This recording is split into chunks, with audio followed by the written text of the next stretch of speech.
আসসালামু আলাইকুম দর্শক, চলে আসলাম আবার আপনাদের মাঝে নতুন আরও একটি ভিডিও নিয়ে। তো ভিডিওটা কেউ কেটে কেটে দেখবেন না, দয়া করে পুরো ভিডিওটা দেখুন, অনেক কিছু শিখতে পারবেন।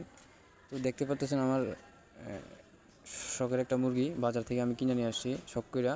এই মোরগটা মুরগিটা আনার পরে দেখি যে মোটামুটি সুস্থ আছে। তারপর আমি শখ করে আমি না, এটা আমি পালার পরে দেখি যে মোটামুটি আমার মুরগিরা যেদিন আনছি ওই দিন এর একদিন পরে ডিম দেওয়া শুরু করছে।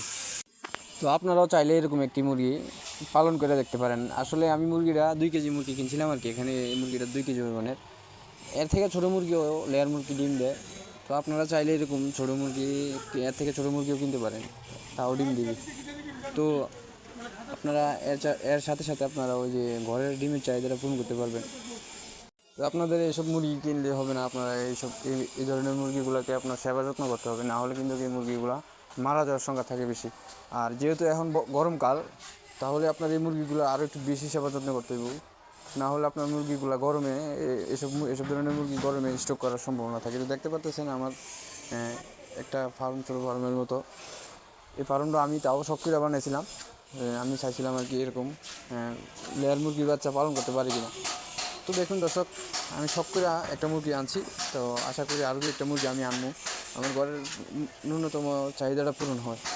তো আপনারা চাইলে এরকম মুরগি পালতে পারেন।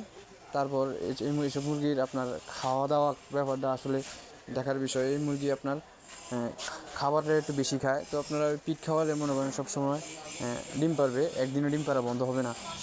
তো আপনারা চাইলে পালন করে দেখতে পারেন। খুব ভালো একটি মুরগি, ডিম পাড়ার প্রোডাকশনটা ভালো এই মুরগি। ভিডিওটা যদি ভালো লেগে থাকে আমার ভিডিওটাকে লাইক কমেন্ট শেয়ার করবেন এবং কি সাবস্ক্রাইব করে আমার পাশে থাকবেন। এরকম আরও ভালো ভালো ভিডিও করার জন্য সহযোগিতা করবেন।